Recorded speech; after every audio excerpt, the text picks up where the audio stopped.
Jai Anilo Premadano Paramakacho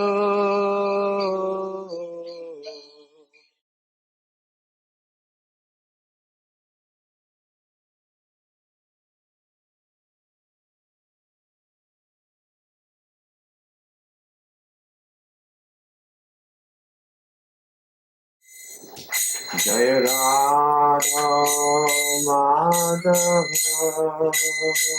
Kunja Vihari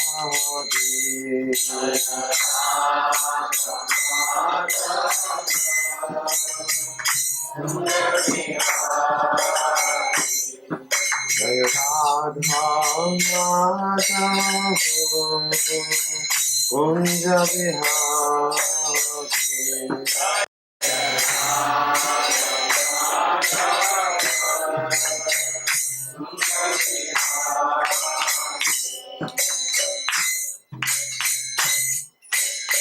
Gopi Jana Vallabha Girivardhari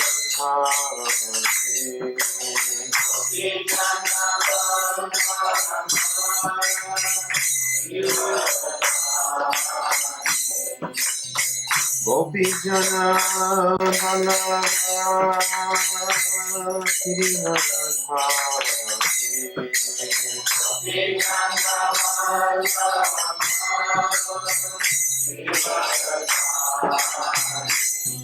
Jai Radha Madhava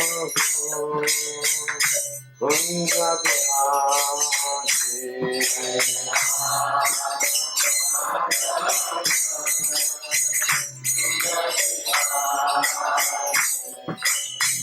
Radha Madhava Kunja Vihari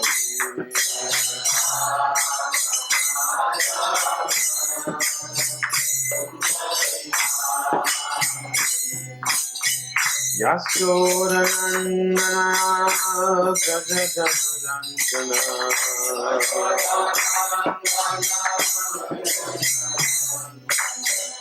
Yasodanandana Brajadharantana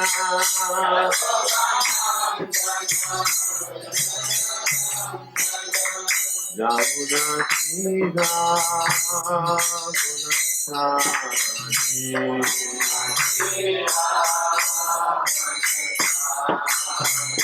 Gunasani Jamuna Tira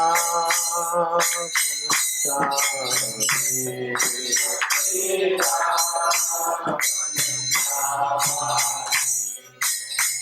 Radha Madhava Kunja Vihari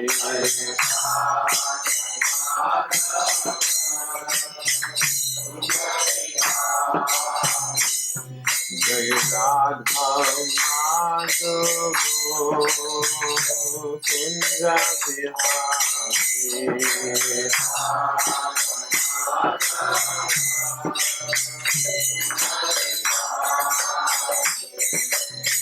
Gopi Jana Vallabha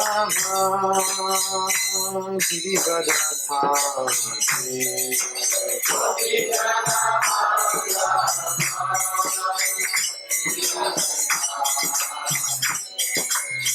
Gopi Jana Vallabha Girivardhari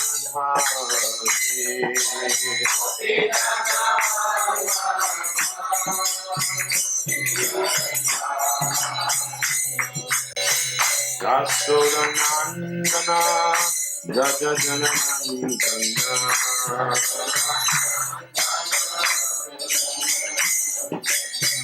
Yasodanandana Brajajanandana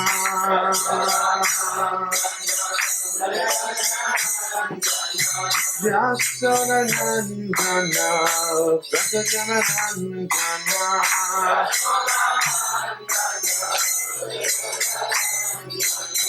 Jamuna Tira Gunasani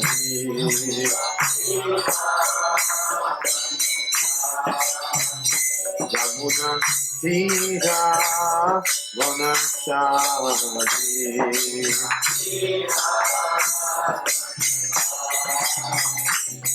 Jai Radha Madhava Kunja Bihari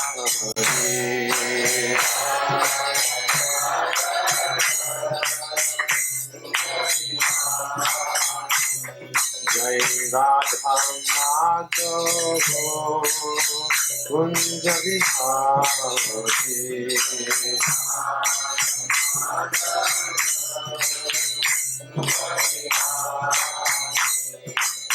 Gopi Jana Vallabha Girivardhari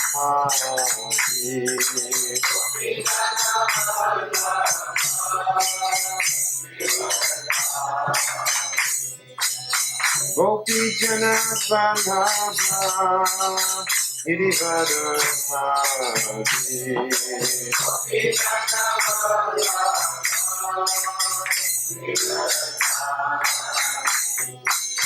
Jasodanandana Rajadana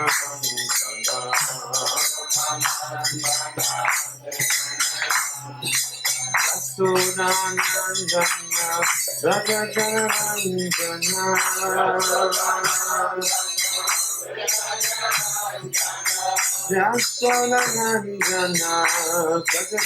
Jasodanandana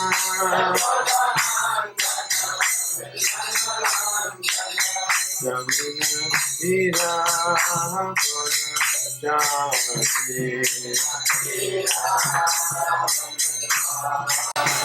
Jamuna Sira Gunashati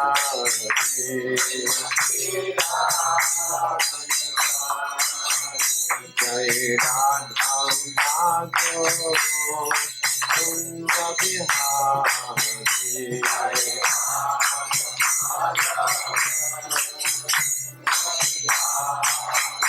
Jai Radha Madhava Kunja Bihari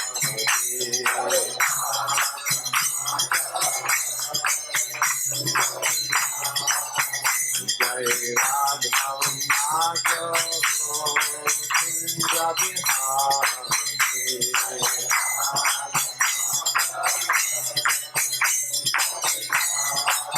Jai Radha Madhava Kunja Bihari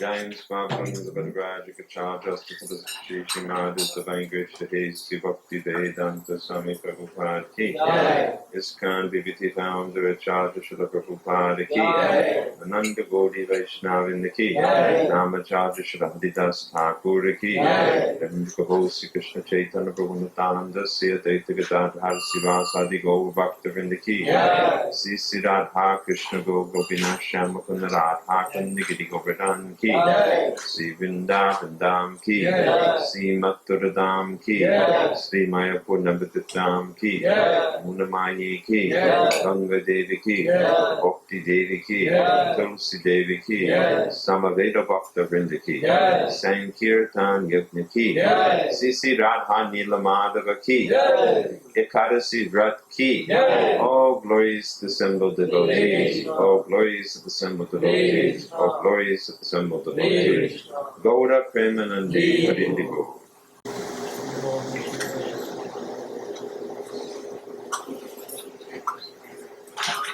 Very good.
Om Jnanatimirandasya Jananjana Salakaya Chaksurmilitam Jena Tasmai Sri Gurave Namaha Sri Chaitanya Manovistam Stapitam Jena Bhutale Swayam Rupa Kadamayam Dadati Sapandantikam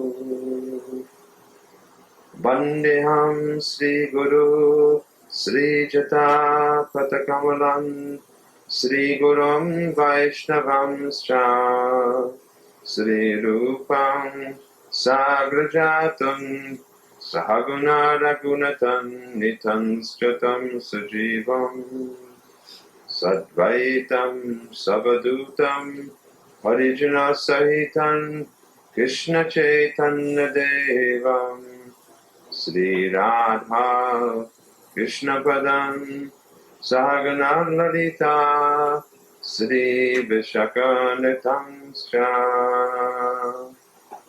Nama Om Vishnu Padaya Krishna Prestaya Bhutale Srimate Bhaktivedanta Swami Namine Namaste Saraswati Deve Gauravani Pracharine Nirvishesha Sunnavadi Bhaskata Deshatarine Panchakalpataru Vaishya Kripa Shindu Devacha Patitanam Bhavanebhyo Vaishnavebhyo Namo Namaha Namo Mahavaranyaya Krishna Prema Pradayate Krishnayo Krishna Chaitanya Namani Gore Tishe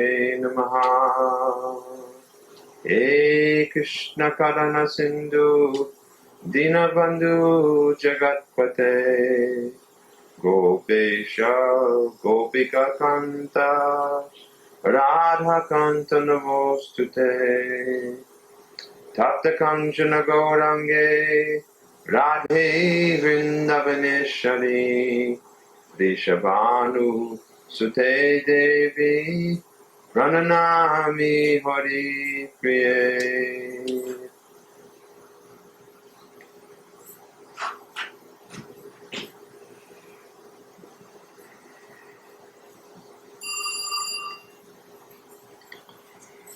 So today is a very auspicious day because it is the Ekadasi Vrat.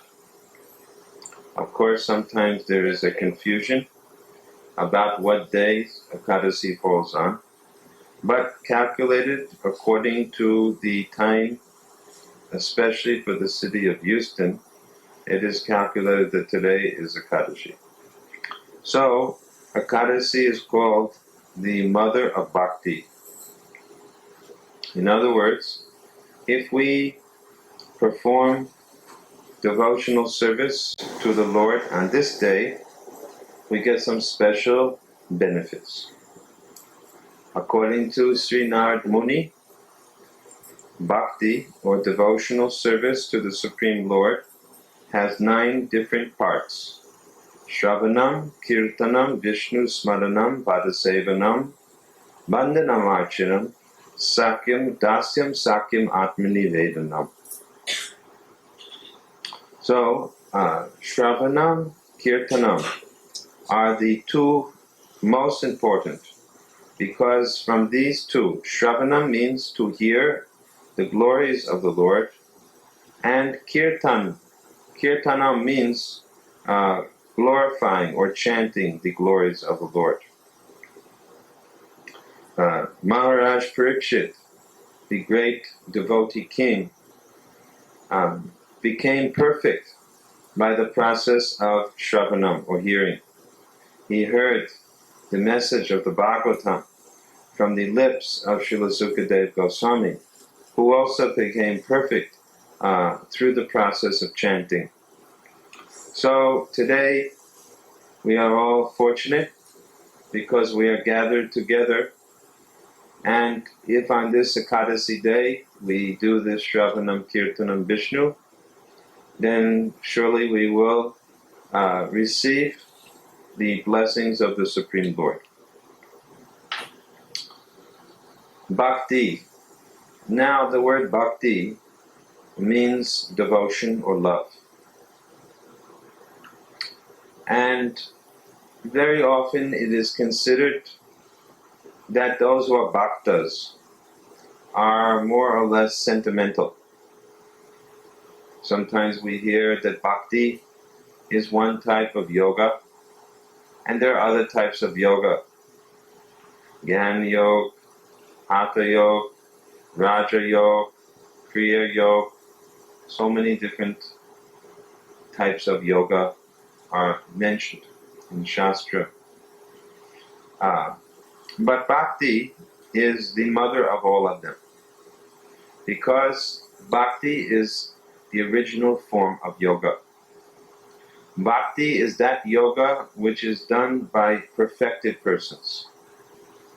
Why? Because bhakti means loving devotion to God. All the other types of yoga are the means to achieve bhakti. But bhakti is not only the goal, it is also a means. It is the means as well as the end. Whereas other yoga systems are the means but not the end. For example, supposing we are doing Jnana Yoga. Jnana Yoga means to study scriptures. Why do we want to study? In order to understand who we are, what is God, and what is the way to connect with God. This is the idea behind Jnana Yoga, for which we study the different scriptures. There is another yoga, Dhyana Yoga. Dhyana Yoga means the yoga through meditation. So when we meditate, we must meditate on something. So what do the Dhyana yogis meditate on? They should meditate on the Supreme Lord and their relationship with the Lord. Now, if the meditation becomes perfect, or if the Jnani becomes perfect, then what? Bhavanam janmanamante jnanamamam prapadyante vasudeva sarvamiti samahatma sadurbhava. After many, many lifetimes of studying this Shastra, we come to the conclusion, Vasudeva Sarvamiti. Vasudeva means the son of Vasudeva. And that son of Vasudeva and Devaki is clearly Bhagavan Sri Krishna. Because Krishna himself declares in the Gita, Matapartanam nanyat kinchirasti dhananjaya mai sarvamidam protram sutre ganamana iva. There is no truth superior to me, and there is nothing equal to me. And everything is resting on me as pearls are strung on a thread. So, the goal then of all types of yoga is to connect or unite with Krishna. And once we have connected or united with Krishna, what then? Then we do bhakti. Then we do bhakti. What is Yasoda and Nanda Maharaj doing to Krishna? They're doing bhakti to Krishna. What are the gopis and the gopas doing to Krishna? They're doing bhakti for Krishna. They're all doing devotional service to Krishna. Means that in the Vaikuntha Goloka Vrindavan, the spiritual abode in the kingdom of God, everyone is a bhakta. There's no such thing as Jnana yogis in God's kingdom. There's no such thing as doing Hatha yoga in the kingdom of God, because those are only means to an end. But in the kingdom of God, certainly everyone is doing bhakti yoga. Surely everyone is doing devotional service to God. Therefore, bhakti must be the end, not only the means. Of course, it is also the means, because in this day and age we find that we are not very qualified for other types of yoga systems.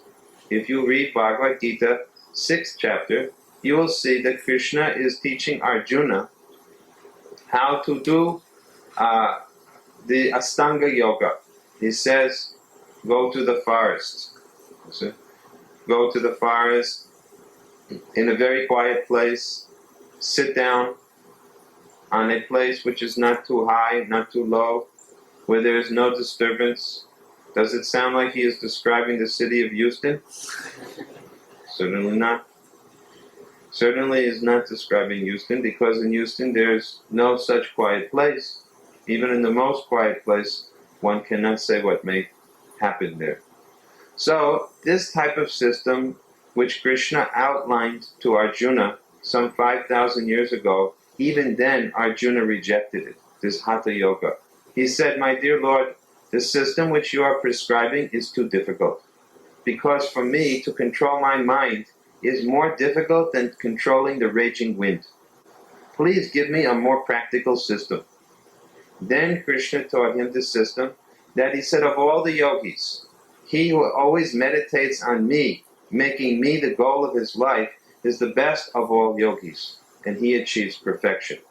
So Krishna tells Arjuna, Yoginam api sarveshan man katenantaratana. He says that of all the yogis, the one who worships me is the best. This is the conclusion of the 6th chapter. So from this we can understand that Bhakti Yoga is the perfect means to achieve the perfect end, which is devotion to Krishna. So as I said, in Bhakti there are different stages. There are, first of all, different means, processes, Shravanam, Kirtanam, hearing and chanting. And there are different stages of Bhakti, because not all Bhaktas are on the same level. You see? We want to come to the point of Sudha Bhakta, Sudha Bhakti. Sudha Bhakti means pure, unmixed devotion. That is described. Anyabhilashita sunya jnana karmani anabrita anukulyena krishnana shilanam bhaktir uttama. Uttama bhakti means the highest bhakti of all. What is that? Where it is ahoituki. It is completely positive or favorable. Favorable to Krishna. And it is without any material tinge. A Sudha Bhakta does not have any material aspirations to mix in with his performance of bhakti. Normally, when most people do pujas, when they do some type of worship, they have got some motive. Well, I hope that perhaps my family will have prosperity or good health, and so I do this puja for this purpose. Or I have not, as so far, got a son, so I will go and do this type of puja to get a son.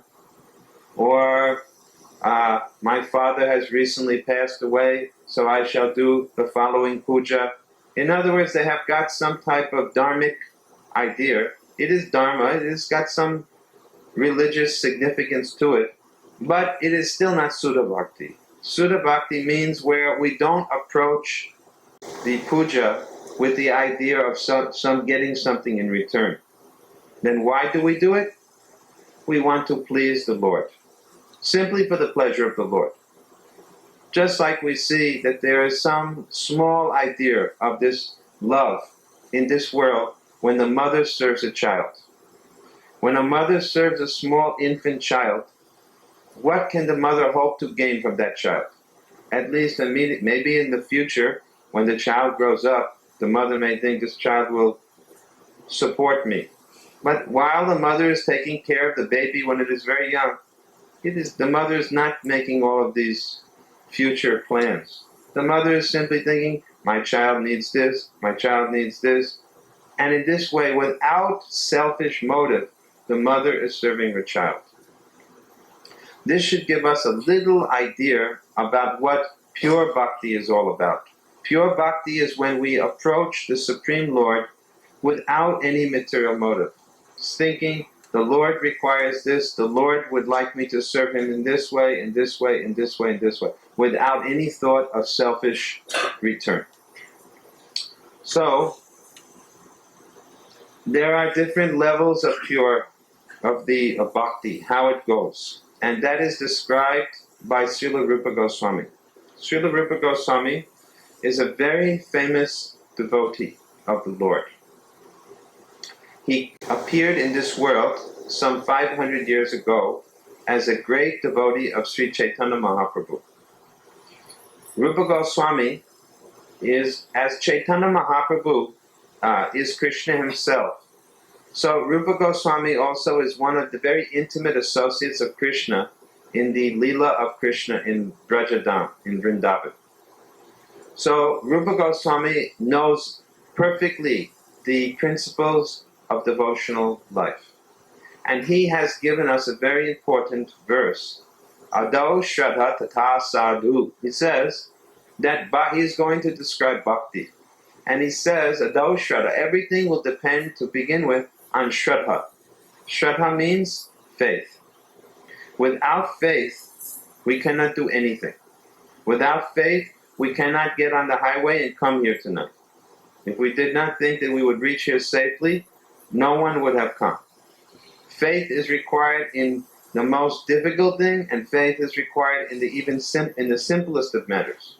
So in the performance of bhakti, Shraddha is certainly essential. Now, how do we develop this Shraddha?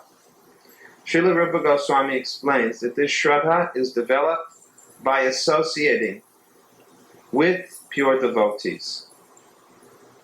By association with devotees who have no material desire, whose only interest is the service of Sri Sri Radha Krishna. By their association, that bhakti can be imbibed within us. That faith can be increased.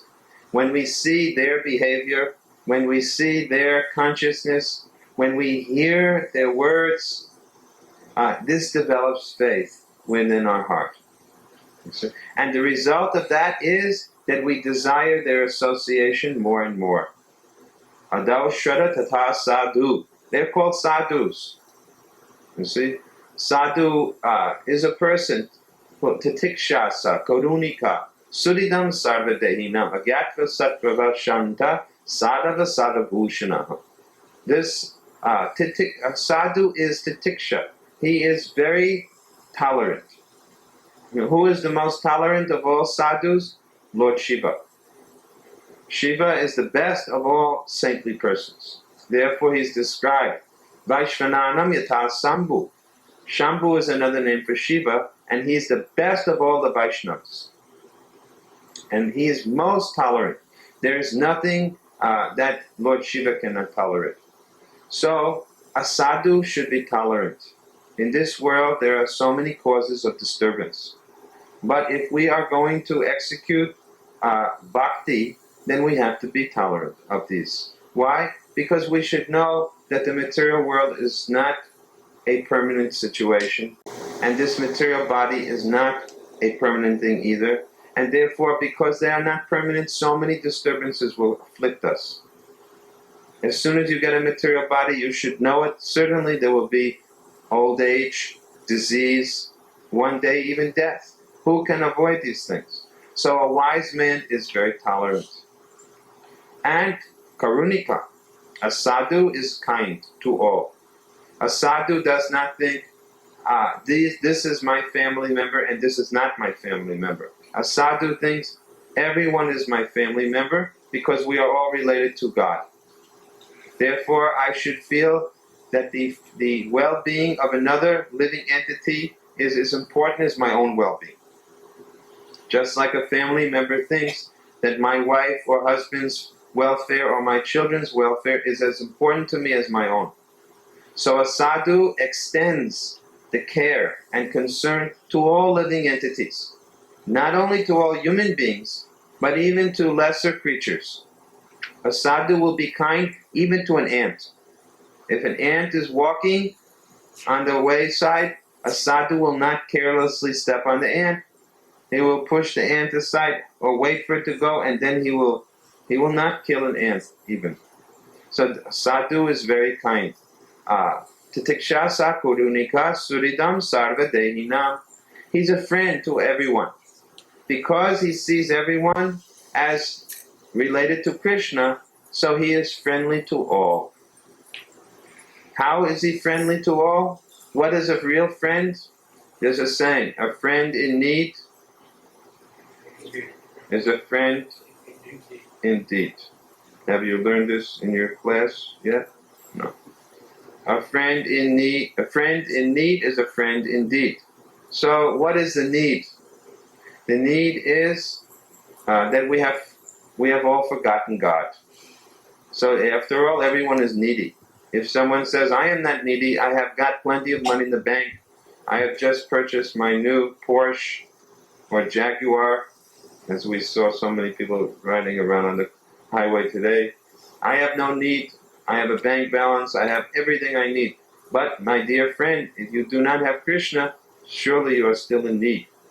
So when we say a friend in need is a friend indeed, a sadhu thinks that since everyone in this world has forgotten God, if I am really their friend, I will help them to understand their relationship with God. And so a sadhu is a person who always speaks to everyone about Krishna and their relationship to Krishna.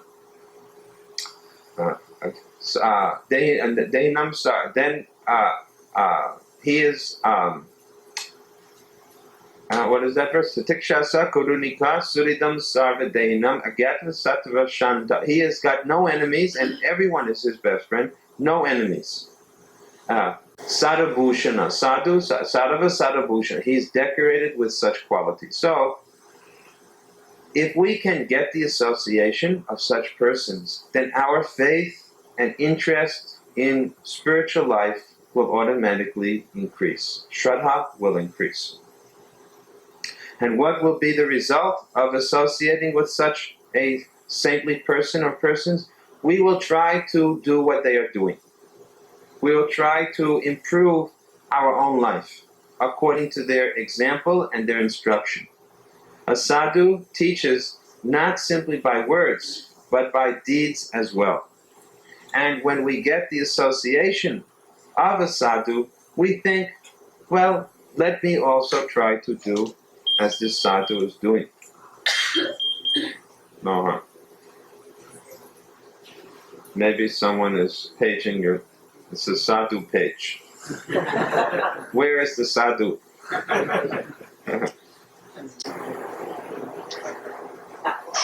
So,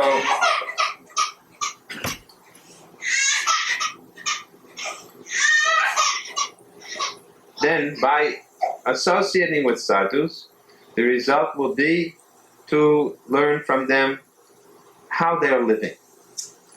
We don't want to simply hear a sadhu's words, but we want to study his behavior. Because sadachar means pure behavior. The behavior of a sadhu is as important. In fact, it is more important even than what he says. Because it is also said that a person is known not by his words, but by his deeds. To speak something very sweet or pleasant is quite all right. But to act according to what one speaks is even more valuable. So we want to see a sadhu's behavior and learn from them. I can give my own experience that when I was in college, I was studying so many philosophies. And they were definitely very interesting to study so many great philosophers in history.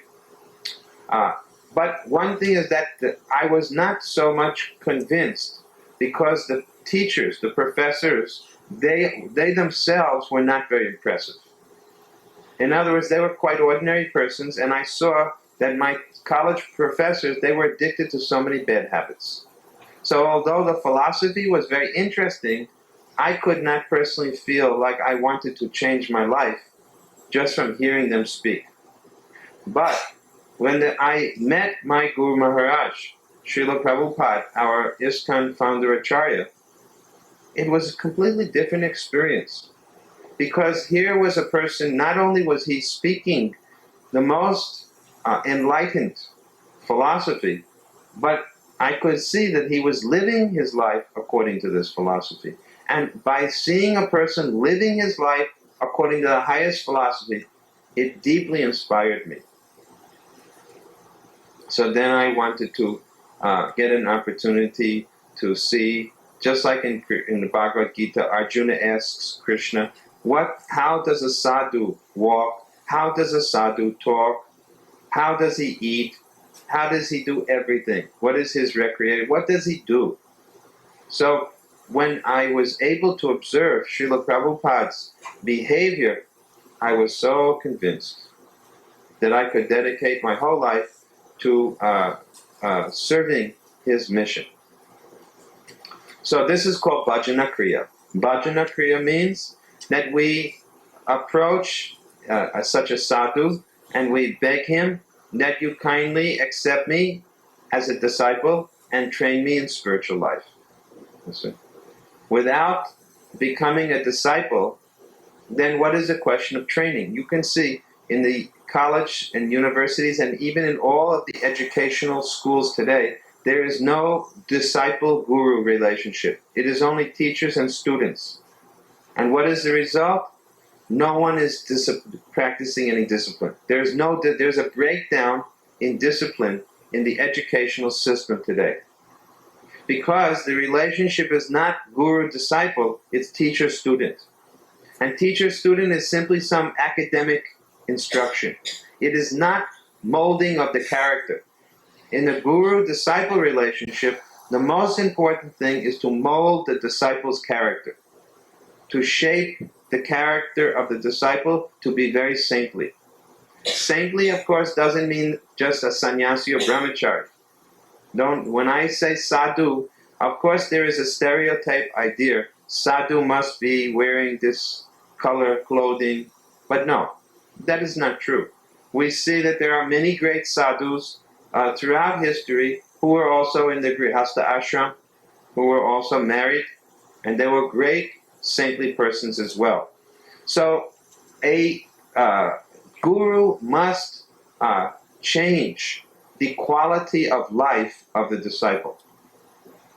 He must change the disciple's quality of life from pure materialism to understanding the real goal of life. From doing sinful things to giving up sinful ways. If you have a guru, and if you are still committing sins, then what is the value of such a guru-disciple relationship? Just like we see in Christianity. In Christianity, they accept Jesus as their guru. But we see that most so-called Christians, they go on committing sins, even after going to church. So, what is the value of having accepted Jesus as their guru if they're not going to follow his instructions? A guru is only as good as how much he can transform a disciple's life. So one must follow the instructions of the guru. Otherwise, he's not a disciple. So, disciple means discipline. Therefore, we say that there are 4 basic disciplinary functions which disciples must observe. Srila Prabhupada, when he established our society, he did so on the basis of 4 regulative principles. He required all of his followers to give up eating meat, fish, and eggs, and even onion and garlic, because he said that onion and garlic is rajagun, is rajasic. It is not sattvic. It is not in the mode of goodness. It creates further passion and anger. And for doing puja, you cannot take onion and garlic, because the breath and the body give off so many, bad smells. So, of course, some people say, how can we eat without onion or garlic? But we have seen that anyone who comes to our ISKCON center knows that you can eat very nicely without onion and garlic.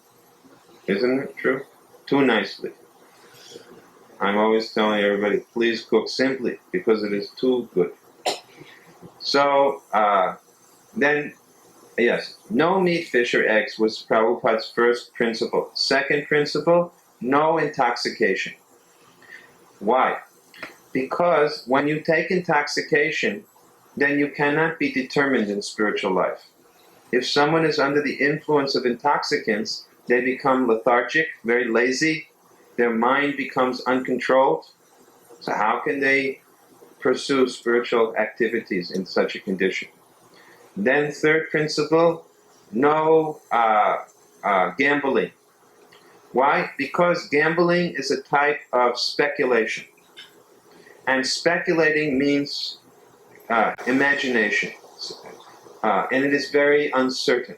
Like when you go to a horse race, you try to pick the winner, but you may lose. You go to Las Vegas, you usually do lose.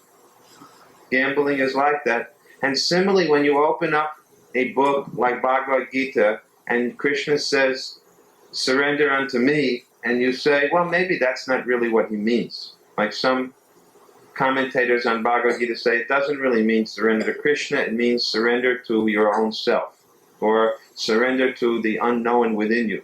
That is called gambling. You're speculating, you're guessing. Some of the catchwords for gamblers are, or speculators are, maybe, perhaps, it could be, I think. Actually, when you speak philosophy of Gita, you shouldn't say perhaps, maybe, I think, it could be. Krishna says clearly, Sarvadharmam pradityaja mamekam saranam braja. He says, surrender. Don't he say, perhaps you should surrender unto me? No, he doesn't say that. Or maybe you could surrender. He doesn't say that. He says, surrender to me. It is a very short thing. And fourth principle, no illicit sex life, which means that if someone wants sex life, they must be properly married, and then it should be for the purpose of procreating children. So these four principles, you can imagine, were quite a shock to the people of America. Of course, coming from India, one might think, well, this is our own Indian tradition. But in America, as I found out once, I was telling these four principles to some young men in Berkeley, California, and when they heard these principles, they said, what is the use of living?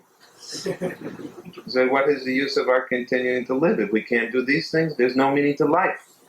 So Prabhupada gave a great shock, you see, to the people of America by naming these four principles, but still, it did not mean that he failed. Still, there were enough people who had some sense to realize this is something very real and substantial. Prabhupada personally told me that if we had not put these four principles as a condition, we could have had millions and millions of followers in America. He said, but what would be the value of all of such millions of followers? Better, he said, to have one moon than many stars. Just like at night, one moon, except now it is the small part of the moon, but when the moon is full, it gives more light than all of the stars put together. So, a guru should help the disciple to know what are the principles of spiritual life. A guru is not interested simply to extract some money from a disciple or to get a rich or famous disciple and say, see, I am his guru. This is not what is a guru. A guru may sometimes have to speak the truth to a disciple even if it is not palatable. In fact, it is said that a sadhu cuts the knot of material attachment by the sword of knowledge and detachment. By his sharp words, he cuts. A sadhu cuts with sharp words. So if you want to be praised, if you want to be told how wonderful you are, then surely you don't need a guru. Because if a guru, there's a saying that if a father or mother always tells the child how wonderful the child is, the child will grow up with quite a confused perspective on life. He will have a big false ego, right? So similarly, if a guru is always praising his disciple, oh, you are the best, you are wonderful, there's nothing that you can do that is not the greatest of all things, that is a useless relationship. The guru must use sharp words sometimes to cut away the false ego from the disciple. Sometimes we are told that spiritual life means to kill the ego. But actually, spiritual life means to purify the ego. The word ego means sense of identity. Now, we don't want to destroy our identity. We want to destroy our false identity. The false identity means, I am a Texan, I am American, I am Indian, I am a man, I am a woman. That is false ego. But I am spirit soul. I am eternal servant of God. That is not a false ego. That is a sense of true identity. So the guru must cut away the false ego so that the real ego emerges. The process by which this is done is called bhajana kriya. Kriya means to purify through bhajan. So that worship which purifies one is called bhajana kriya. And this is when after initiation, after one gets initiated by a bona fide guru, he will get many instructions on how to worship the Lord. This is called bhajana kriya. And if one follows the instructions of guru very nicely, then what will be the result? Anartha nivritti. What does anartha nivritti mean? Anarthas. Anarthas are unwanted things within the heart. Within our heart, there are so many things lying there. So anartha nivritti means to purify the heart of all kinds of unwanted things. And the method is by bhajan, or by bhajan, by worship. Just like we see that sometimes there is something which needs to be purified. And one of the methods of purification is to put something in fire. Right? By putting some, like supposing you have a sterilization process. By sterilizing a needle or something, often if there's no other way, you put it in fire and it sterilizes it. So by heating something up very hot, it will purify the thing. Similarly, we can purify our heart if we can do a special heating process. And that heating process is this Nam Sankirtan. You see? The chanting of the holy names of the Lord. It is a very special purifying process, especially in this age. There's one verse. Hariyanama, Hariyanama, Hariyanama eva kevalam. Kalua nasteva, nasteva, nasteva, gatir anyatha. Harinama, means. Harinama means the holy name of Hari. Harinama, Harinama, Harinama eva kevalam. There's no other way. Kalua nasteva, nasteva, nasteva. This one thing will purify you of all kinds of things and bring you to the goal of love of God. So, this stage, when all the unwanted things in our heart are free. What are those unwanted things? That you must tell me. Each one of us has a long list of things in our heart which actually we think that we want, but we don't really need. We may want them, but we don't need them. You see, if I tell you, please give me a list of all the things you want, probably, everyone here can make a list of at least 1,000 items. Now, if I then tell you, take the list and see how many of them do you actually need, then maybe there will be 0 at the end, if you're very intelligent. If you're not so intelligent, you might keep 10 or 20. But if you're very intelligent, it will probably come to 0. How do I say that? Because imagine if you were having noticed that you have one more day to live. And then I give you back your list of 1,000 things, and I ask you, tell me how many of these you actually need. Then you will admit, yeah, I don't need any of them. You see? So we think that we need things. Why? Because we want to set ourselves up nicely in this world. After all, this is our real home, isn't it? This is where we're going to live forever. At least we hope. No one wants to think that one day we'll have to leave. So because we have taken this world as our true home, and because we have taken this body as our means for becoming happy, we have a long, long, long list of things. But by the help of a sadhu, we may be informed that, my dear sir, this material world is not our real home. And this material body is, after all, not such a good bargain. You see? Everyone likes to get a bargain. People go shopping for bargains. They want a bargain deal on their car, on their suit, on their home. But what happens when you get a bargain? You usually find out that there was something wrong, right? It's usually like that. You get what you pay for, and when you don't pay much, you don't get much. So this body is not such a good bargain after all as we thought. There are some, problems that go along with this body.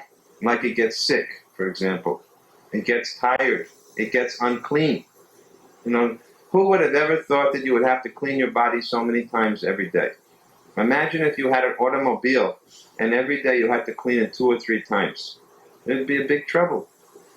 You'd have to clean it all the time, feed it. Look at what this body requires. Constant bathing, constant food, constant clothing, constant rest, constant entertainment. Practically it's a full-time job just to keep the body running. Okay? Imagine it's like a man who buys an automobile and he just constantly has to service it, or he buys a house and things keep going wrong. Well, that is the bargain that we got, you see, when we shopped and got this body. Actually, we have chosen this body because according to Bhagavad Gita, the body which we presently have, we chose in our past life. According to the Gita, whatever your thoughts and desires were when you died at the end of your life, in your last life, those desires are now fulfilled with the present body you have. Yam yam vapi smaram bhavam tyajati yanti kalevaram tam tam evaiti konteya sadatat bhava bhavitaha. Whatever your consciousness at the time of death, that is the next body which you have been given or received. So, not such a good bargain after all. So a sadhu will tell us that all these things that you have on your list, this 1,000 items on your list, they're all to give some, service to your body. But the body is not who you really are. We hear a very nice example given of the bird in the cage. There was a person who had a bird and a cage. And the person was very pleased, especially with the cage, even more than the bird. In fact, the cage was made of gold. And he was so much fascinated with the cage that he forgot to feed the bird. And one day, the bird was lying there dead. In the same way, we have got our cage, this body. And we are so pleased every day. We go into the bathroom, take our shower, get in front of the mirror, combing our hair, putting on our makeup, right? People put on everything. Practically nowadays, they put their eyebrows on, put on their lips, put some eyes in there. It's like a horror show. If you would see them before and after. So they put on their face, you see, it is like that. And practically, they don't know that there's something inside.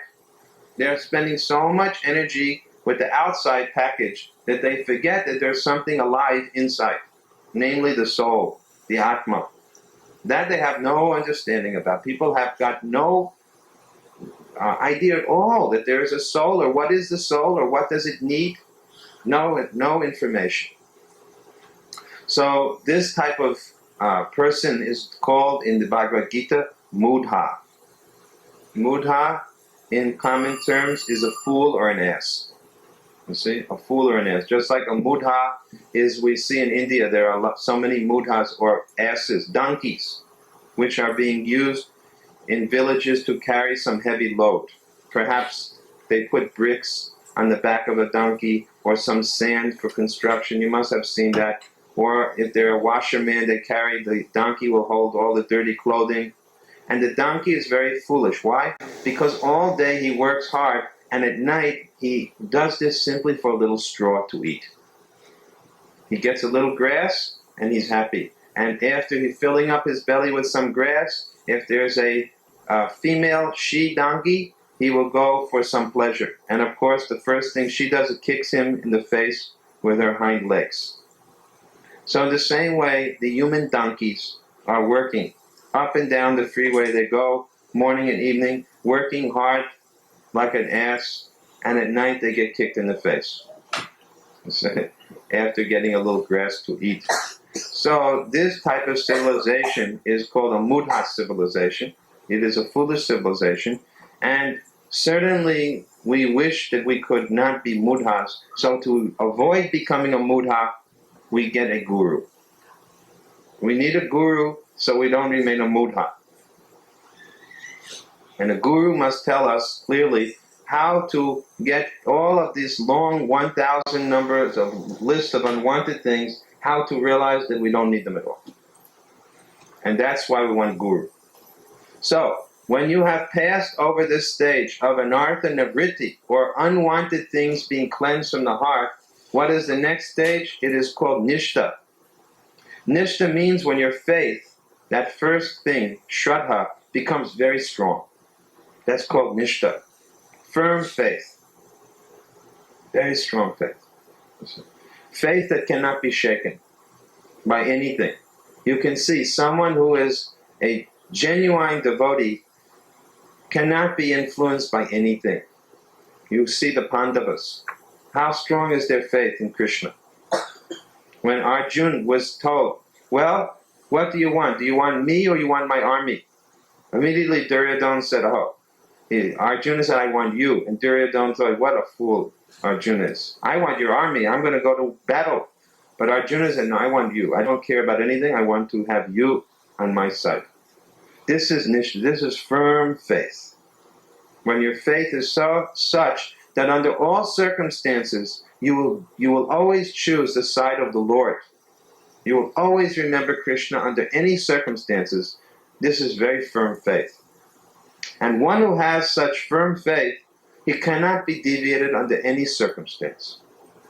This is actually one of the qualifications of bhakti. It is described, ahoy tuki apratihata yayatma suprashidati. This is a verse. Yes. So, what is this? Ahoy tuki bhakti. Ahoy tuki apratihata. It is undeterred. Devotional service cannot be stopped. A devotee's faith cannot be checked. And yayatma suprashidati, it makes the soul very blissful. So the next thing after nishta or faith is ruchi. Ruchi means taste. Taste. What type of taste? A taste for doing service to Krishna. A taste for hearing about Krishna. Just like Maharaj Parikshit, when he was sitting at the end of his life for 7 days and 7 nights, no eating, no sleeping, nothing. Now, it is very hard to do a fast even for 1 day.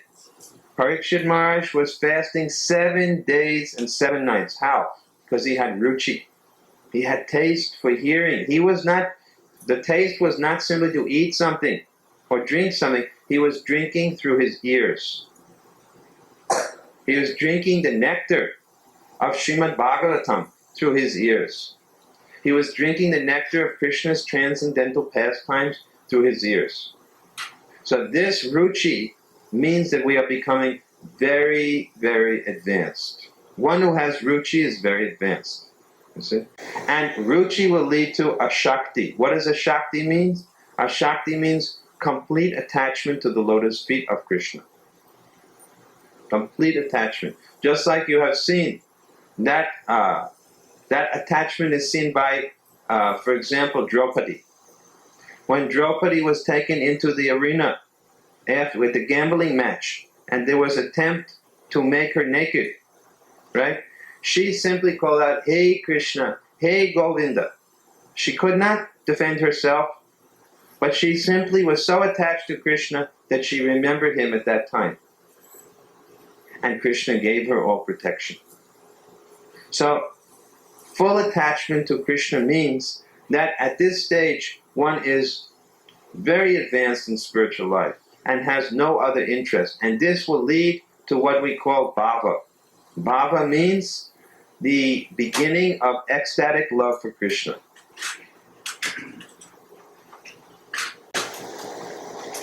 Bhava Bhakti means loving ecstasy. And next from Bhava comes the final goal. What is that? Prema Bhakti. Prema means love. So, Bhava and Prema. Bhava is like one ray of sunshine, and Prema is the full sun, the effect of the full sun. So, Bhava is the beginning of Prema. So prema means full love of God. So when we say that someone is a bhakta of Krishna, a devotee of Krishna, actually we mean they have developed Krishna prema. Therefore, Srila Prabhupada said, to be called a devotee of Krishna is not a small thing. You may aspire to be a devotee of Krishna, that is possible. But to actually be a devotee of Krishna is a very, very big achievement. So, this was my introduction to today's lecture. Now I will come to the point I wanted to talk about. Actually, he told me to speak a little longer. Now you can shut me off anytime you want. But I actually wanted to speak now on the point. Okay. At least when I see people are nodding off, then I will know my time is over. Now I will show you what I wanted to speak was the character of one who has developed ecstatic love. What are the qualities of a person who has achieved this Bhava and Prema? You see? This is what I wanted to speak. Bhava, Bhakti, and what are its qualities? We are, again, the same person. Rupa Goswami has given this list, and he lists 9 characteristics of one who has achieved Bhava, or love of Krishna. 1. Such a person is always anxious to utilize his time in the devotional service of the Lord. He does not like to be idle. He wants service always, 24 hours a day, without deviation. Now, you may ask, how is it possible in our present circumstances, where we have so many worldly duties, to be able to engage in Krishna's service 24 hours a day? Actually, it is not very easy. And therefore we can say that our position is a little bit unfortunate. Because the goal should be to do 24 hours a day service to Krishna. But we may not be able to. Therefore we are advised that as much time as possible we should devote to Krishna. How much time? That you have to consider. In a day there are 24 hours. There are 6 hours for sleeping at night. 8 hours for working, so 14 hours is gone. 2 hours for driving back and forth to work, 16 hours is gone. 2 hours for eating and bathing, 18 hours is gone. So there's 6 hours remaining. Now sometime you will have to spend with your family.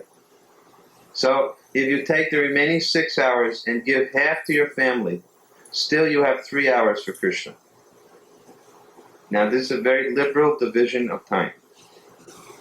3 hours you can still give to Krishna. How will you spend the 3 hours?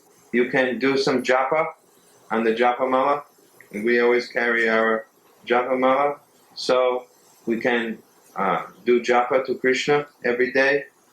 The full mantra. Hare Krishna, Krishna Krishna, Hare Hare, Hare Ram, Ram, Ram, Hare Hare. Then to the next beat. Hare Krishna, Krishna Krishna, Hare Hare, Hare Ram, Ram, Ram. In this way, going around the mala. If we go all the way around, perhaps it will take us 10 minutes in the beginning. And gradually you can get to 7 minutes. So maybe 1 hour you do japa. Actually, the best thing is 2 hours. But to begin with, at least an hour of japa. And then reading. You know, there are so many books, just like this wonderful book, Nectar of Devotion, and many other books, Bhagavad Gita, Srimad Bhagavatam. So 1 hour for reading. Then what else? What else will we do with our other hour? That you have to think. You may have an altar in your home. You can do some puja. You can also talk to some people about Krishna consciousness, help them to understand more about the science of Krishna, a little preaching work. Because Krishna says in the Gita that anyone who gives this message to others is very dear to me. So a preacher becomes very dear to Krishna. Somehow use your 3 hours, you see, time up. So this is the beginning. Now as you get older, you can gradually increase. If now, when you're still working, you are doing 3 hours a day of Krishna Seva, then when you retire, you'll know what to do. Otherwise, retired people have so much trouble. They don't know how to occupy their time. Sometimes they are called by their children to look after the grandchildren. We have seen that. And the retired husband or wife, they will have to stay at home with their grandchildren and help to raise their grandchildren, or look after some motel or some other foolish activity. No offense meant to anyone. There may be some motel patels here, but we are not referring in any way to anyone particularly. But our point is that according to Vedic culture, when a person becomes old enough that his family is grown up and married, that person is called a vanaprastha. That means family duty is finished. And one can now devote 24 hours a day to the service of Krishna. But if you have not prepared yourself, how can you do that? We see old people in America, what do they do when they get old? They go fishing, they play cards, they watch television. So much waste of time. It's the most unfortunate thing to see old people in America, because they don't know that this is a great opportunity now when your duties of family are finished. You can do 24 hours service to Krishna. But unless they have been prepared, they will never do this. So, we should make a plan in our life. Everyone should be very intelligent and think that if the goal of my life is to develop love of God, then at least by the time I retire, when my family is grown up and married off, my husband or my wife, husband and wife together, should engage full-time in Krishna's service. This is the best opportunity, Vanaprastha ashram. So the Grihastas can look forward to this. They can simplify their life. They don't have to keep a big house, because who is there to who is there to impress with a big house or a fancy car? You see, once you're retired from all of these affairs of worldly life, you don't have to worry like this. You can simplify your existence, and that is a great opportunity. See, live simple, simple living. Gandhi always used to say, simple living and high thinking. So Vanaprastha ashram is a very good stage for those who are married to look forward to. Always utilizing your time in devotional service. The second quality of a Bhava Bhakta, he always is reserved and perseverant. Always reserved means that even when there is some cause of difficulty, he remains very patient. He never becomes disturbed. And the example is given of the Maharaj Parikshit, that he was told that you have 7 days to live. Now, if you were given notice that you have only 7 more days to live, it would be very hard to remain undisturbed.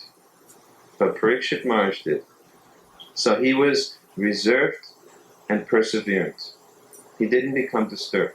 We should practice like this. If you get an alarming news suddenly, you should be very patient, undisturbed. But this is the sign of someone if they have very advanced in consciousness. Now, this is very important quality, because isn't it likely that we will get many disturbing news in this world?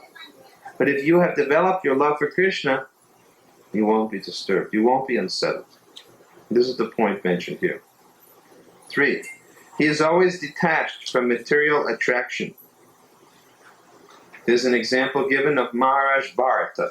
You know, India is called Bharatvarsa. So Bharatvarsa means it was named after Bharat Maharaj. India was given its name after this Maharaj Bharata. So he was so much attracted by the beauty of Krishna that he was able to renounce everything in this world. Bharat Maharaj had a family, had a kingdom, but this king was so elevated that he came to the point of total renunciation. So he was perfectly detached. Then, a person who has Bhava Bhakti does not long for any material respect in return for his activities. This is another symptom of an advanced devotee. They don't look for material respect. Normally, we see that people want to be respected. But we have been told by Chaitanya Mahaprabhu, Trinadapi Sinechena Tarodapi Sahishnuna Amanena Manadena Kirtanya Sadahari. If you want to chant Hare Krishna nicely, then you have to be very tolerant, more tolerant than a tree. A tree has to tolerate so many things, right? It stands out in the hot sun or the cold winter. The rain falls on the tree. People pick its leaves, fruits, branches, and still it remains tolerant. If you want to be able to chant Hare Krishna, and if you try to chant on your beads, you will see so many disturbing thoughts will come in the mind. And you have to practice being tolerant as a tree. Or another example is given. Rivers are rushing into the ocean, but the ocean's level does not change. The rivers are pouring millions of tons of water into the ocean, but we see the ocean's level remains the same. So many desires may pour into our mind. So many thoughts may come in our mind. But when we are chanting the Hare Krishna mantra, we have to be very vast and grave like the ocean. So, more humble than a blade of grass. If you want to chant, you have to be very humble. Why? First of all, people will insult you. They will poke fun at you. What are you wasting your time chanting on those beats? This is for old ladies to do. Why don't you get out and make more money? People may say. Or why are you wasting your time? There's a great television show on. Turn it on. Or let's go out and have a drink. Who knows what someone may say to you. So you have to be very humble. So you have to say, well, I think that this is a better activity for me. At least I have heard that there's 24 hours a day and I have given 3 hours a day to Krishna. This is part of the 3 hours. I'm going to chant. After all, I am simply an eternal servant of Krishna. Let me chant. And don't expect prestige. A devotee will not get prestige. No material prestige will come. So maybe some spiritual recognition, but not material prestige. And a devotee is willing to give praise to others. So here it says pridelessness. One should not be artificially proud. Prabhupada gives an example. He says, even very recently, about 200 years ago, one big landlord known as Lala Babu, a Calcutta landholder, became a Vaishnava and lived in Vrindavan. He was also begging from door to door, even at the homes of his political enemies. Begging involves being ready to be insulted by persons to whose home one has to come. That is natural, but one has to tolerate such insults for the sake of Krishna. The devotee of Krishna can accept any position in the service of Krishna. 5. He is always certain that Krishna will bestow his mercy upon him. This is called great hope. There's a nice prayer by Rupa Goswami in this connection. He says, I have no love for Krishna, nor for the causes of developing love for Krishna, namely hearing and chanting, and the process of Bhakti Yoga, by which one is always thinking of Krishna and fixing his lotus feet in his heart, is also lacking in me. As far as philosophical knowledge or pious works are concerned, I don't see any opportunity for me to execute such actions. But above all, I am not even born in a nice family. Therefore, I must simply pray to you, Gopi Jana Ballabha. I simply wish and hope that some way or other I may be able to approach your lotus feet. And this hope is giving me pain, because I think myself quite incompetent to approach the transcendental goal of life. The purport about this is that one should continue to hope against hope, that somehow one may get the mercy of Krishna. Then, very eager to serve the Lord faithfully. We should be very, very eager to serve Krishna. Just like every Sunday we have our Sunday program at the temple. So if you are a great devotee, you would think, oh, I cannot wait to get darshan of Sri Sri Radha Nila Madhav. I have seen in India, in Rajasthan, in the city of Jaipur. Perhaps some of you have visited Jaipur. So you know there is one temple of Sri Sri Radha Govinda. In that temple, every day, at least 25,000 people come for darshan. People of all walks of life. And their idea is that without seeing Radha Govinda, I cannot begin my day's activities. They have got so much eagerness to see the Lord. So this is a quality of advanced devotion. And if we don't have this eagerness, we should understand that our devotion is still very new. It is very young and undeveloped.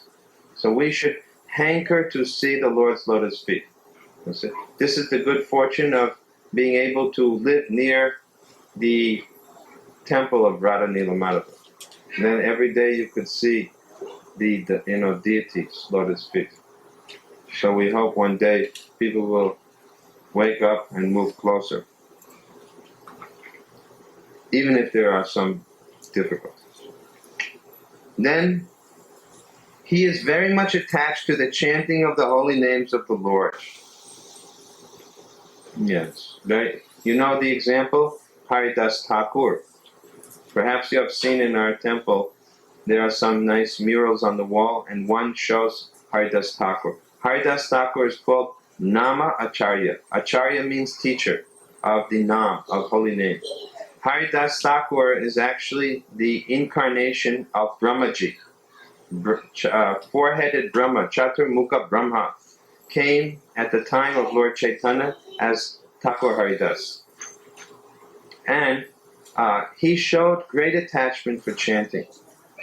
One time, there are many examples, but because he was born in a Muslim family, Haridas Thakur, so the Muslim government in India at the time became very angry and wanted to tell him that you must stop this chanting. This is the mantra for Hindus and you are a Muslim. So he said, well, I cannot stop. Even when I try to stop, the words keep coming on my lips. So finally they decided that the only way to get him to stop is to kill him. So they told, the government told two of the police to take him and to take him from village to village and whip and beat him until he finally is killed. So in this way, Haridas Thakur was beaten and whipped from one village to another through 21,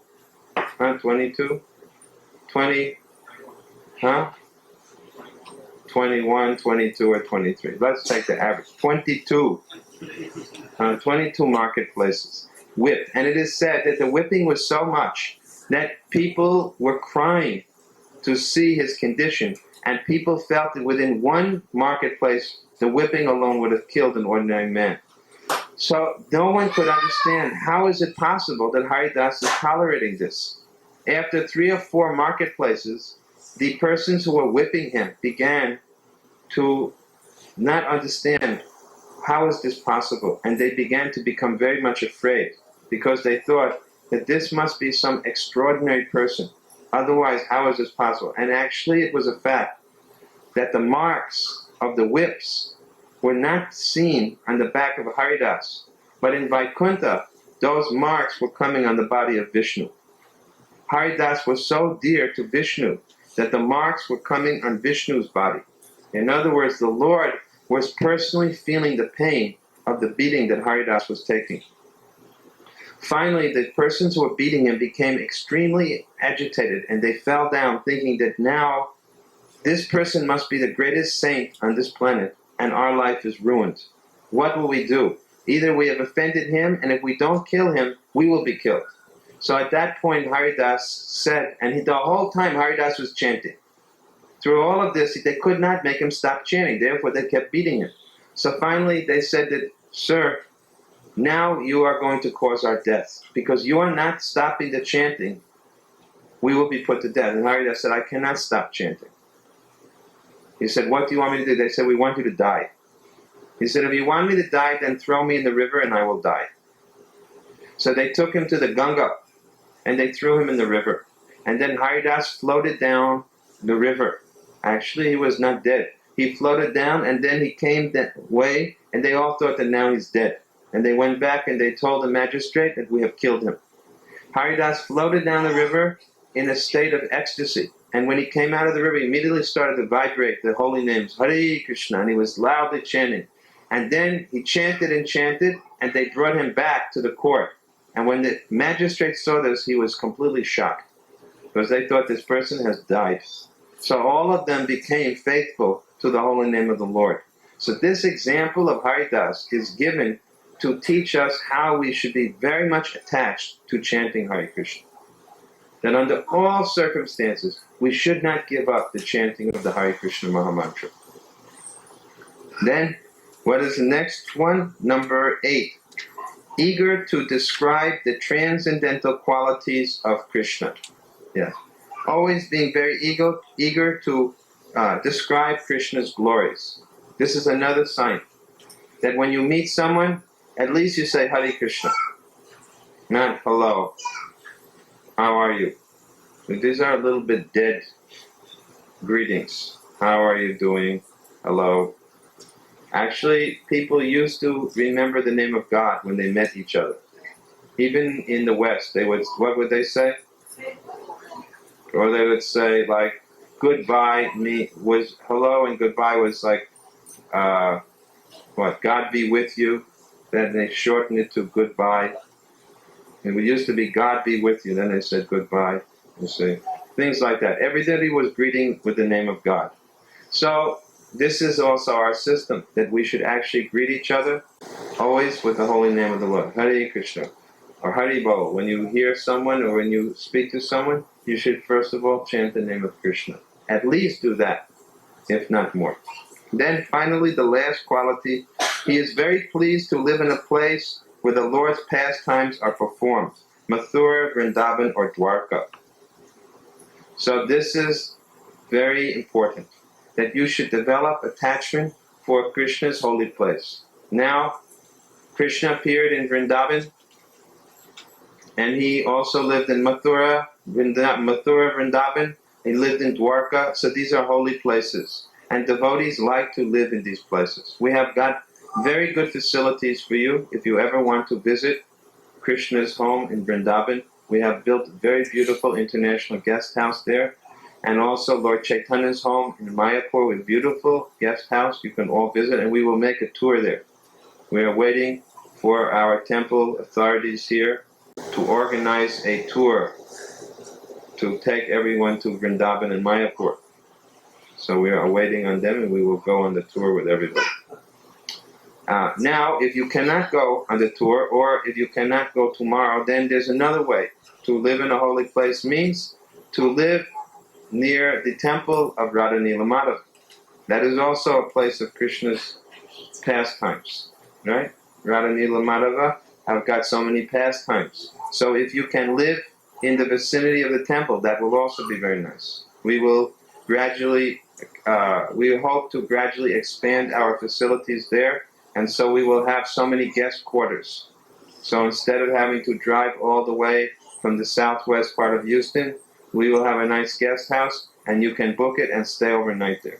Saturday night you stay there, and Sunday morning you can go to Mangal Arti, and you can feel as if you are living in the holy Dham of the Lord.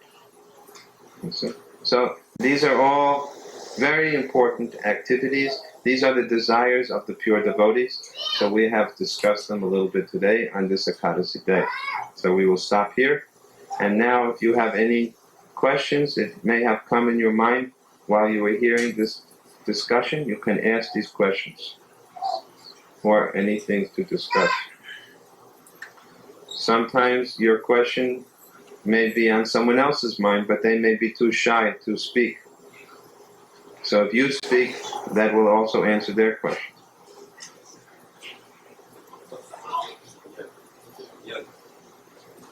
Yagna by Vishnu. Yagna is meant to please Vishnu. Yagna is for the purpose of satisfying the Supreme Lord. And in this day and age, the yagna which is described is Sankirtan Yagna. Krishna Varna Trish Akrishna Sango Pangasta Parshadam Yajnai Sankirtanai Prayer Yajanti Hisu Medasha. In this age of Kali, those who have sufficient brain substance will perform the yajna or worship the Lord, who has come in a not blackish color, in a golden color, by the performance of chanting the holy names of the Lord. Sankirtan Yajna is recommended in this age for the intelligent persons. Sankirtan. Kirtan means glorification. Sankirtan means congregationally, in large numbers. To sit together, to stand together and glorify the Lord is the recommended form of yajna in this age. Other types of yajnas are not nearly as effective. So yajna should not be for some temporary material desires to be fulfilled. Yajna should be for the purpose of pleasing Vishnu, who is Yagnishvara. He is the Bhaktaram Yajna Tapasam Sarva Lokamahesharam. You see in Bhagavad Gita, Krishna says, Bhaktaram Yajna Tapasam Sarva Lokamahesharam. He said, I am the enjoyer of all sacrifices. So to please Vishnu or Krishna is the actual goal of sacrifice. Have you got a different idea? I thought so. What is that? Well, not an idea, more discussion. Okay. More details than that. Okay. Why you use certain things as sacrifice? Like ghee, grains. Yeah. Because these are valuable things. Let us see, what is really valuable? In the olden days, a man's wealth was judged by how much ghee he had, how much grains he had. These are real assets. Land, not automobiles, not paper stocks and bonds, paper money with no gold backing. So, valuable things like ghee and grains. Okay? So, when you offer something, you should offer something valuable to the Lord. So, to offer ghee and grains was considered valuable. And in the days of old, like during Ram Raj, during the time of Ram, the yajnas were very grand events. If you read about it, you will see they were like a world fair today. Today we do World's Fair and it is just for, business and enjoyment basically. But in the old days, the World's Fair was a yajna. The kings would invite other kings from all over the lands, all over the world. And they would come with great offerings. And there would be tremendous, everything would be made of gold, and huge offerings were made. And it would go on sometimes for long periods of time. And at the end of the yajna, the Supreme Lord would personally descend from the spiritual world on the back of Garuda and come into the assembly and everyone would see him. In other words, the offerings were so genuine, the Brahmins were so bona fide, and their mantras were so potent that the Lord himself would descend into the yajna arena. And the demigods would also come. Shiva would come, all the major demigods, Indra would come, and they would all get some of the results of this yajna. So it is mentioned in the Gita that in the beginning of creation, the Lord sent forth the demigods and men and told them to be happy by the performance of yajna. What does it mean? Man lives by eating grains. Without eating grain, you cannot live. If you eat meat, the animal you're eating was fed on grains. Man lives by eating grains. And grains comes from rain and earth. Without rain, there cannot be the production of grain. And rain comes by the performance of yajna, sacrifice. When the yajna is performed, rain will come. When the rain comes, grains will grow. And when the grains are there, man can be happy in this world. Nowadays, people have stopped performing yajna. And in India, you see so much shortage. So much drought is in India. Why? Because the yajna has been stopped. Now if you say, well, there's no yajna in Houston and we get plenty of rain. But Houston and India have a different purpose. There's a different purpose. Houston is a place for making money. Houston is a place for material existence. India is a place for dharma. Because India is called Punya Bhumi. It is a place of piety. It is a place which is very, very beneficial for spiritual life. Now, in that place, when people don't do yajna, then it is very sinful. More than even here.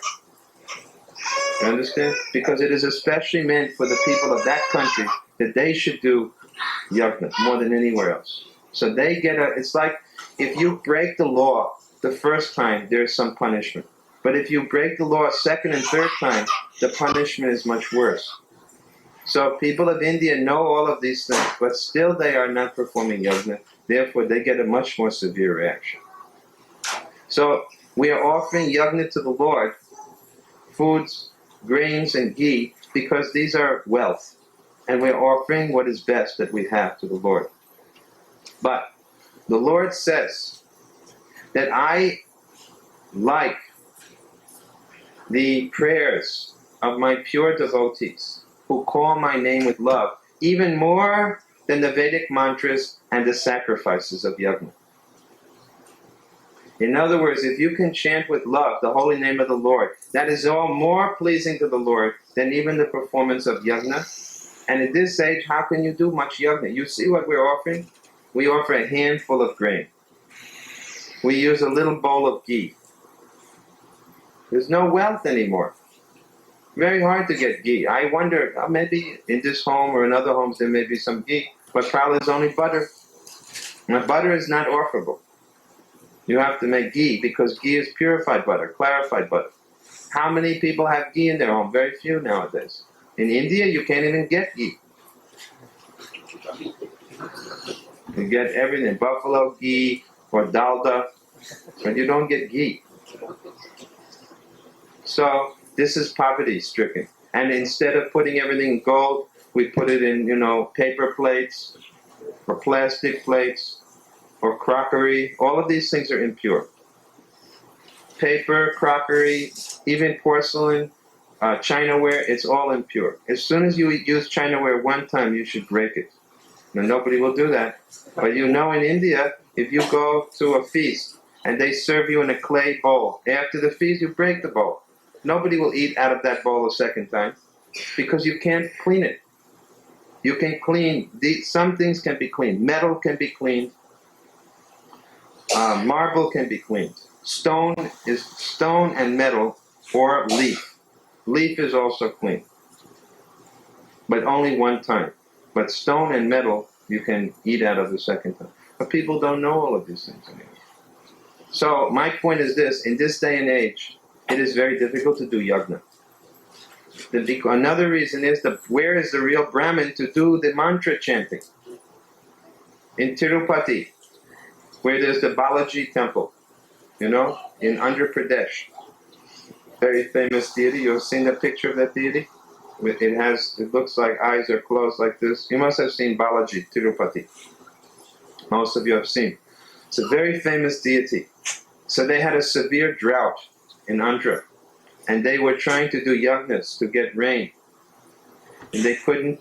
Every time they were doing all the mantras, they were making mistakes. They have one Brahmin who checks, the priest who would chant. He could not chant all the mantras. And that's the best mantra place in India. So in this day and age, there is no other possibility except, therefore it is said, Haryanama, Haryanama, Haryanama, Eva Kevalam, Kalua, Nasteva, Nasteva, Nasteva, Gatiranyata. In this day and age, the only process is the holy names of the Lord.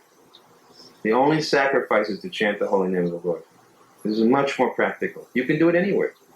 Just like now, you could not sit down at a yajna. You're wearing dungarees. You have not taken bath. You have not shaved your head. You don't have tilak on. You don't have kunti mala on. How can you sit in a yajna? You can't sit. So you're finished. You have no hope. If yajna is the only way. But therefore, in this age, that type of yajna is not recommended. What is the yajna? You chant Hare Krishna. And that you can do with dungarees, without neckbead, without tilak, without anything. You just chant. Anywhere, under any circumstance. That is the power of the holy name in this age. And it is said that what you could accomplish through yoga in Satyayug, through yajna in Treta-yug, through the big opulent temple worship in Dwarpa-yug, can be accomplished and achieved through the chanting of the holy name in Kali-yug. The same benefit. So we recommend the Sankirtan Yoga. That is the Shastric recommendation. Clearly in Shastra it is stated. Is it? So for all of us, even those who have got the shaved head and the neck beads and the tilak, chanting is the real thing. We cannot do these other things. We do, and they have some effect, but nothing like chanting. And therefore, you can see all over the world this Krishna consciousness movement is spreading simply on the performance of Sankirtan. I'll tell you something. I was recently in India, and we had our international devotees coming from all over the world, right? So there were some devotees came from Russia, because in Russia now, our movement is spreading most quickly of all countries in Russia, in the Soviet Union. This year alone, we have printed 5 million books in the Russian language, Bhagavad Gita and Srimad Bhagavatam in Russian. You see? But our movement is spreading like wildfire all over the Soviet Union. So some of the devotees from the Soviet Union came to our annual festival in India. They went to Vrindavan, they went to Mayapur. So they were going in front of the deity for darshan, right? You know, and after you have darshan of the deity, they give you some chanamrita, right? Some chanamrita means some of the water which has been used to bathe the deity. They catch that water, and it has tulsi leaves, tulsi buds, and the water, and they add, and this has some oils in it. It's very nice. And you just sip it, right? Everybody, we have that at our temple. And afterwards, usually there's a place where you pour water to wash your hands, okay? So this lady, she was darshaning the deity. She took chanamrita, right? And then afterwards, she put her hand in all the dirty water to wash her hands. She didn't know that you're supposed to pour some water, that water that was in the bowl was the dirty water that had washed everybody else. She took it, washed her mouth, and was washing like it was a bowl of water, right? So there were two Bengali devotees, and they could not believe what they were watching. They think, oh, this is very bad. But, so my point is this, that she didn't know any of these things, and what she did there was completely unclean, according to Vedic standards. But I'm sure this girl is a very good devotee, because she chants regularly the Hare Krishna mantra. She goes out every day selling Bhagavad Gitas, and I'm sure she's dear to Krishna, even if these things are not all there. So in this day and age, such things like this are not as important. All of these little rituals are not so important as the basic activity of chanting and hearing the glories of the Lord. That is more significant. Because in this day and age, you cannot do all the rituals perfectly. Just like we see, so many temples are opened in America and Europe. Not Europe, but mainly in America, so many Indian temples are open, right? But they have to bring a priest, and they have to pay the priest, because the local people don't feel that they're qualified. But you think that the local people are the devotees of the deity and the temple, so what does the Lord actually want? That some priest should be paid and brought from a foreign country, or local people should do the worship themselves? Which is better? Actually, if the local people do it, that is what Krishna wants. So, now the next point is that the reason why people bring a priest is that they say that unless one is a Brahmin, he cannot do the puja. And a Brahmin means whose father is a Brahmin. You are also a Brahmin. But actually, that is not the case. It does not say like that. In Bhagavad Gita, Krishna says, Chaturvarna maya shustam guna karma vibhagashaha. Chaturvarnam, the four varnas. That means Brahman, Kshatriya, Vaishya, and Sudra are made according to guna and karma. Guna means your qualities or nature, and karma means your activities. It doesn't say janma or birth. So a Brahmin is not determined by birth. Like if your father is a doctor, it doesn't mean automatically you're a doctor. You have to qualify to become a doctor. So similarly, someone's father may be a Brahmin or not, doesn't determine if the person is a Brahmin. Just like in India, you see so many people have that Brahmin thread, and they're pushing some, cart with their head, or pulling it with some steel on the cart. I've seen in Calcutta and Bombay so many people wearing a Brahmin's thread you can purchase for 2 paisa, because maybe their family was a Brahmin family, but somehow or other they're doing the work of a laborer. How can that person be a Brahmin? Simply because he's wearing a thread. So this kind of idea that Brahmanas by birth has spoiled the whole system in India. It's spoiled everything. And people are using this to keep hold. It's like a good business. Why give up a good business? Monopoly business by birth. And so people think, oh, we cannot do the worship. We are not Brahmins. We must bring a Brahmin. But actually, you can become a Brahmin by training. You can become a Brahmin by qualification. So Srila Prabhupada, he made so many Brahmins from all over the world. And I was with Prabhupada, and sometimes we would travel in India, and these caste Brahmins, by birth, they would get very angry that you have spoiled India's culture by going overseas and making Brahmins, they told. And then Prabhupada would smash them with so many quotations from scripture, so many examples to show. It would be very strong arguments. So, to please Krishna is not something you can do by ritual only. You have to please him from your heart. Krishna makes it very easy. He says, Patram pushpan phalan toyam yome bhaktya prayachate. You can offer me a leaf, a flower, some fruit, or even water. And if you do it with devotion, I will accept it. Now that is very easy. You can offer Krishna a glass of water. My dear Lord, please accept this. Oh, Krishna will immediately accept. And that's better than so many big yajnas. Every day, you just do a little thing. Have a picture of Krishna. Take a flower from outside. Put in before the picture. Take a little glass that you keep for Krishna. Put some water in it. If you have a piece of incense, you can offer some fragrance. And bow down and say, my dear Lord, please accept this. Your life will change. It's such a simple thing. A little bit of devotion to Krishna will go so far. But we are so foolish, actually, that we think, I have no time. 1 minute it will take, and we think, I have no time. Or you might think, well, I would do it, but I'm not convinced. Then read. Then before doing it, you read. We have got ample books of philosophy. We've got 100 different books our society publishes, each 400 pages. If someone says, I'm not convinced, we have 100 books of 400 pages each, just to convince you. So no one can say, I'm not convinced, unless you read these books. If you read these books, you will surely be convinced. I was not a devotee of Krishna, at least as far as I knew. Maybe I was from the past. That Krishna and Guru knows. But so far I could tell there was nothing there. But then I learned by hearing from my Guru and being taught by him, and everything became very clear, and now it is natural. Just like the fire is in the wood. But when you look at a piece of wood, you don't see any fire. But sure enough, when you put fire to that wood, the wood itself will start blazing. The fire is in the wood already. So there's Krishna consciousness in our heart already. Simply it has to be ignited. And the process for igniting the fire is the chanting of Hare Krishna. That will bring out the Krishna consciousness in our heart.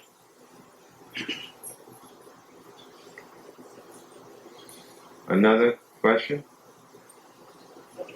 Regarding this point, like Dr. Krishna Salam, that especially, concerned with all people, or sometimes it happens with like rich people. So Krishna said, so I offer, Yeah. If a rich man offers Krishna, Krishna says, offer me a leaf, a flower, some fruit, or water. So if a rich man offers to Krishna just one flower, right, or one piece of fruit, we have seen so many wealthy people. We go into their home in Bombay and in so many places, Bangalore, all Kanpur. I've visited so many wealthy people, big marble homes. And then, so many rooms, and I say, where is your deity room? And then they take me and they open up a little cabinet. They say, we offer every day some little sugar candies. So you can be sure that in the next life, that person will be a pauper. That is the point. If a wealthy man offers not according to his means, then according to what he offered, that's how much he will have in his next life. Like certain families, like the Birlas, They're very intelligent because they know how to remain wealthy. Every single Birla house has a big temple of Lakshmi Narayan. And they're building all the time, they call them Birla Mandir. They don't call Lakshmi Narayan Mandir, it's Birla Mandir. They have some desire to be known as great devotees. But the fact is that they know that without offering, without making temples, without doing something on behalf of Krishna, this is all going to be taken away. They're intelligent that much, they're intelligent. And not only them, other families, Singhania family, you know that JK Industries? They're all Krishna Bhaktas. Mafatlal, Krishna Bhaktas. They all have temples in their home. So this is a tradition. And therefore the wealth remains in those families. Because they know that Lakshmi must be offered to Narayan. Lakshmi means wealth. And if you don't offer her to Narayan, then you're like Ravana. Ravana stole away Sita. Or he tried to. So we should not be like Ravana, we should be like Hanuman. Hanuman brought Sita back to Ram. So we must engage Lakshmi in the service of Narayan. Then Lakshmi Narayan will be in our home always. Otherwise, Lakshmi is known as Chanchala. She is very flickering. She will not stay anywhere, but she stays on the chest of Narayan. So if you worship Narayan, Lakshmi will reside there. And if you try to enjoy Lakshmi without Narayan, then you become Ravan.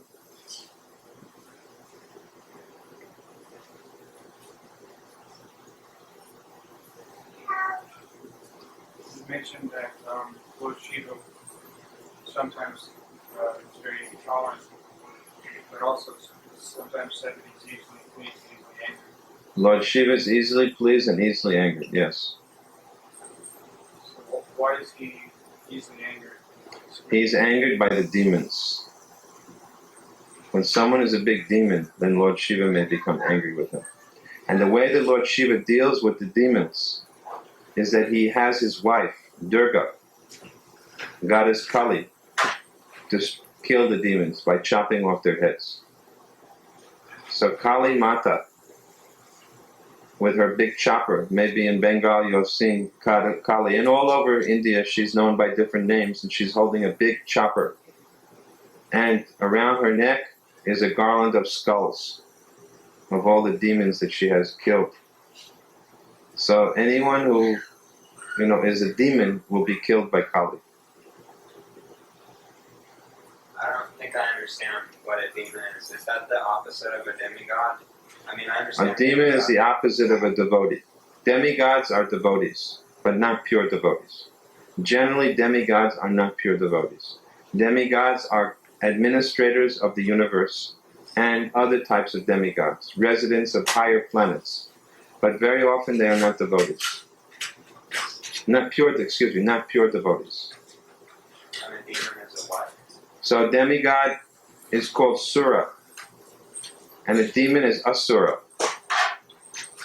So a demon is a person who is opposed to the will of God, who is sinful.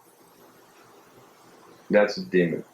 So we can say that the society we're living in, that today's modern civilization is a demoniac civilization, because it's opposed to the principles of God.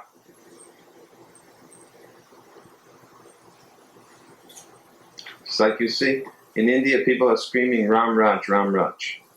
But they don't want Ram. They want the Raj of Ram, but they will not worship Ram.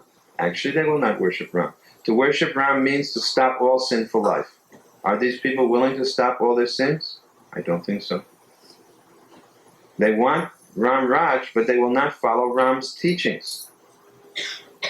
Not just to say in name only Ram Raj or Jai Ram, but then do what Ram has told to do. Then you'll have Ram Raj.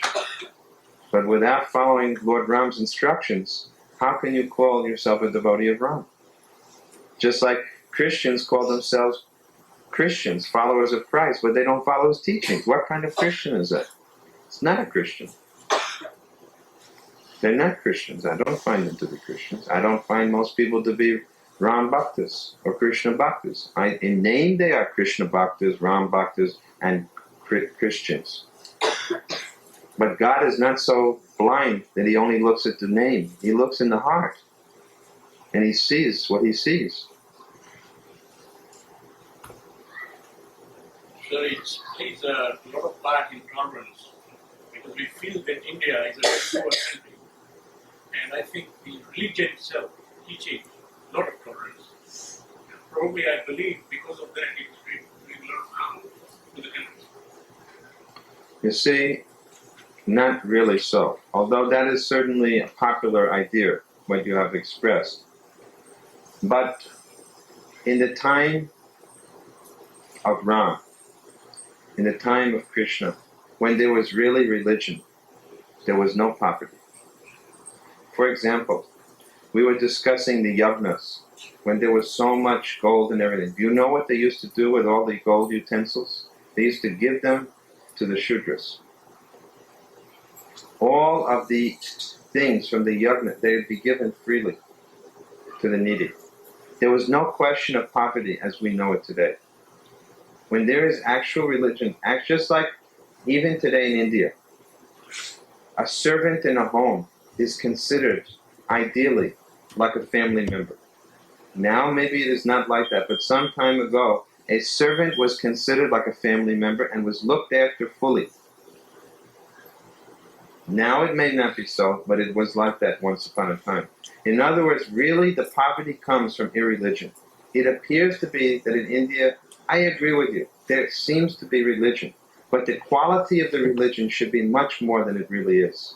Most of the religion, most of it, which remains today, is without proper understanding and is very compromised. And there is a lot of sin.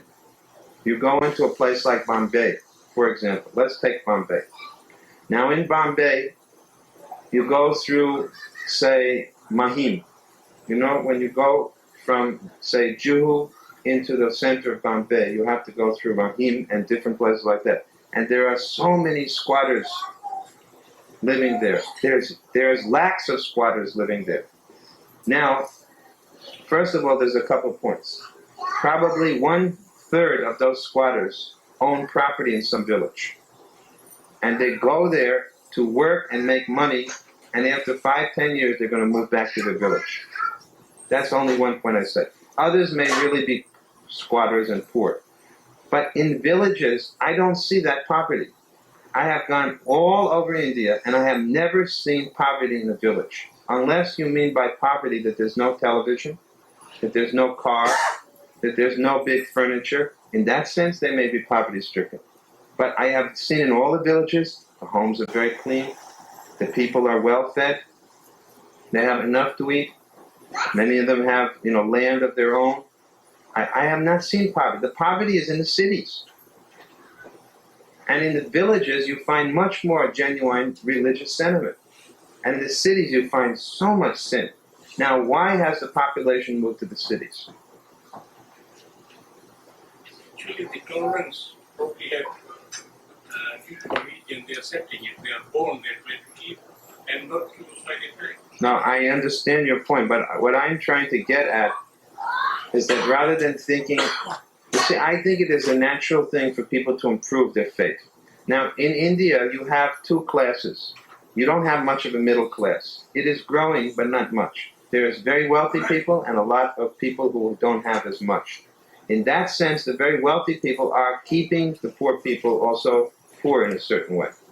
They're not doing their duty properly because they're not properly religious. A religious person will not stand to see someone impoverished. So I'm trying to give you other causes for the poverty.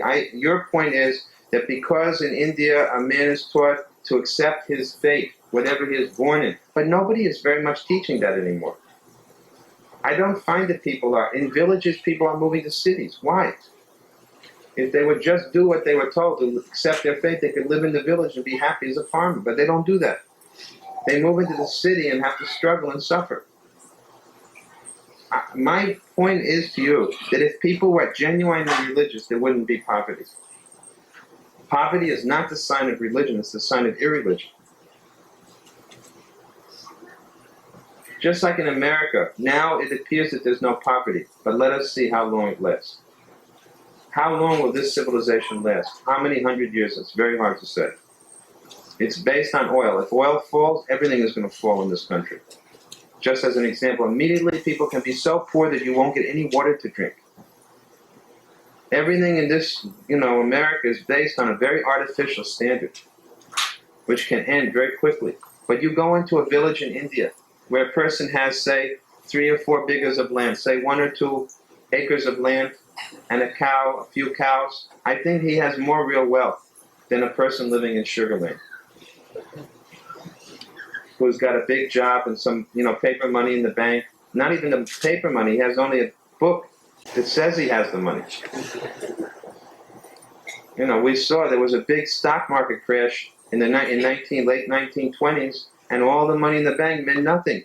In Germany during the Second World War, they were wheeling barrels of currency to purchase a loaf of bread, and they still could not pay enough.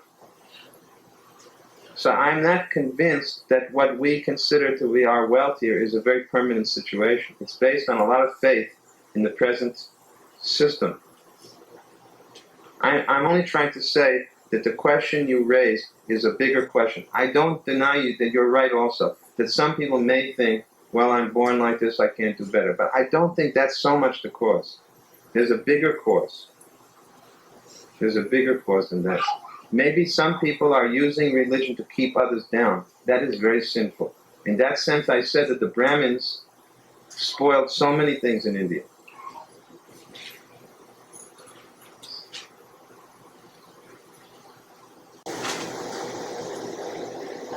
Other questions?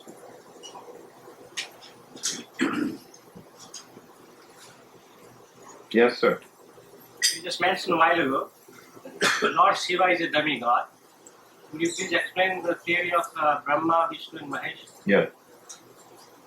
Brahma, Vishnu, and Mahesh are called Trimurti, and sometimes it is thought that they are all in all and the supreme.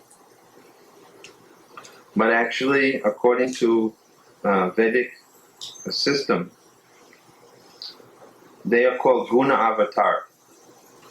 Brahma, Vishnu, and Mahesh. Brahma is the Rajagun Avatar.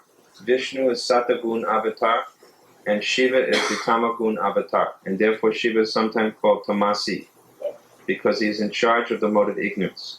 So these 3 modes, Satagun, Rajagun, and Tamagun, are the 3 aspects of material energy.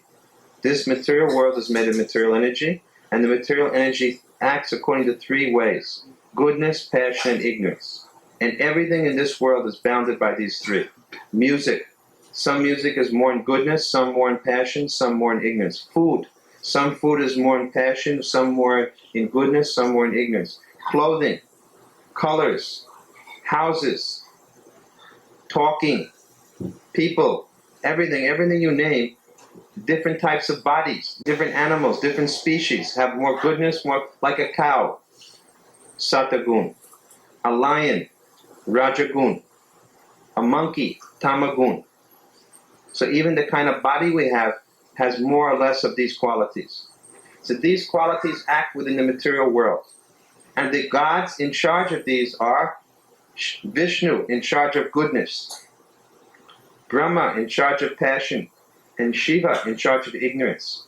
These are the gods who are in charge of these qualities of this material world. But this material world is not supreme. It is not everything. Beyond the material world is the spiritual world. And these 3 are not there.